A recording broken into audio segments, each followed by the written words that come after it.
ಕುತ್ತಾರು ಪದವಿನ ಸಲಾತ್ ನಗರದಲ್ಲಿ ಹೊಸ ಬಾವಿ ಕೊರೆಯುವ ಕಾಮಗಾರಿ ನಡೆಸುತ್ತಿದ್ದ ವೇಳೆ ಕ್ರೇನ್ ಕೊಕ್ಕಿಯಿಂದ ಬೇರ್ಪಟ್ಟ ಮಣ್ಣು ತುಂಬಿದ ಕಬ್ಬಿಣದ ಬಕೆಟ್ ಬಿದ್ದು ಕಾರ್ಮಿಕರೋರ್ವರು ಮೃತಪಟ್ಟಿದ್ದಾರೆ.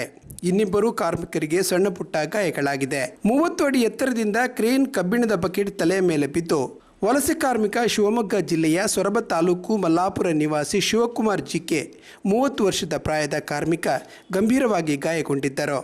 ಅವರನ್ನು ಆಸ್ಪತ್ರೆಗೆ ಸಾಗಿಸುವಷ್ಟರಲ್ಲಿ ಅವರು ಮೃತಪಟ್ಟಿದ್ದಾರೆ. ಸಲಾತ್ ನಗರದಲ್ಲಿ ಖಾಲಿ ಸೈಟೊಂದರಲ್ಲಿ ಹೊಸ ಬಾವಿ ಅಗೆಯುತ್ತಿದ್ದ ವೇಳೆ ಶುಕ್ರವಾರ ದುರ್ಘಟನೆ ಸಂಭವಿಸಿದೆ.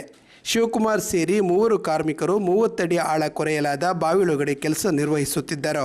ಈ ವೇಳೆ ಕ್ರೇನ್ ಮೂಲಕ ಕಬ್ಬಿಣದ ಬಕೆಟ್ನಲ್ಲಿ ಮಣ್ಣನ್ನು ಮೇಲಕ್ಕೆತ್ತುತ್ತಿದ್ದ ಸಂದರ್ಭ ಕ್ರೇನಿನ ಕೊಕ್ಕಿಯಿಂದ ಬೇರ್ಪಟ್ಟ ಮಣ್ಣು ತುಂಬಿದ ಕಬ್ಬಿಣದ ಬಕೆಟು ನೇರವಾಗಿ ಕಾರ್ಮಿಕ ಶಿವಕುಮಾರ್ ಅವರ ತಲೆ ಮೇಲೆ ಬಿತ್ತು.